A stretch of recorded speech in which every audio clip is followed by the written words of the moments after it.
Now 27 Sports with Amy Gill. It's a big one tonight, an NFC title rematch between the Packers and the Falcons back in Atlanta. Now, ATL has had Green Bay's number the last two matchups, both taking place last season. But you never know what'll happen with these Aaron Rodgers and Matt Ryan-led explosive offenses.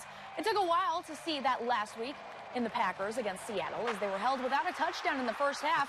Wideout Davante Adams, though, says that that's the key to winning this game.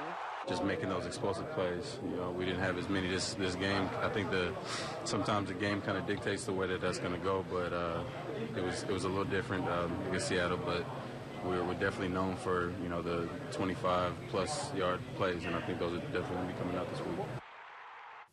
As for the Badgers, they showed off an explosive offense in yesterday's 40-6 win at BYU. As Alec Osmus reports, quarterback Alex Hornibrook was the man.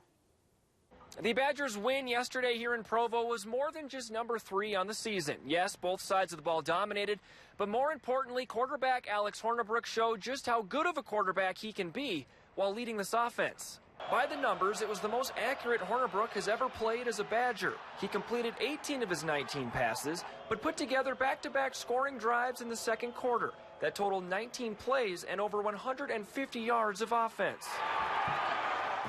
But it's pretty cool, I guess, but obviously it wasn't. We had some great plays that our receivers made, Danny made, Q made, and you know, just our whole offense was clicking. It felt real good out there. You know, Alex, he's working hard. He's preparing well. We have confidence in him, knowing that he's doing everything he can to come out here and have success like that. And you know, that's what we expect. I liked where he was at, and I liked our plan. But those guys, they executed it and made it happen. After the game, Alex Hornibrook said he came into this one with a chip on his shoulder. He knew people were questioning his accuracy after the Florida-Atlanta game, and he wanted to make things right in Week 3. He did just that. In Provo, Utah, Alec Osmus, 27 Sports. Former Badger Joe Thomas accomplished a major achievement today. He snapped the ball for the 10,000th time in the NFL. And Thomas hasn't missed a single snap since he was drafted by the Browns in 2007. Huge deal there. Cleveland, though, still lost the game. And former Badger T.J. Watt with a nice play today, batting the ball down against the Vikings. But the linebacker also left the Steelers game with a groin injury. ESPN is reporting that Watt said that he isn't too concerned about it. He'll get it checked out, though, in the next day or two. To baseball, the Brewers wrapping up the Miller Park away series against Miami, up by 2. Bases loaded in the 4th. Domingo Santana clears them. The double to left center field makes it a 5-0 game. The Brewers just keep the scoring party going.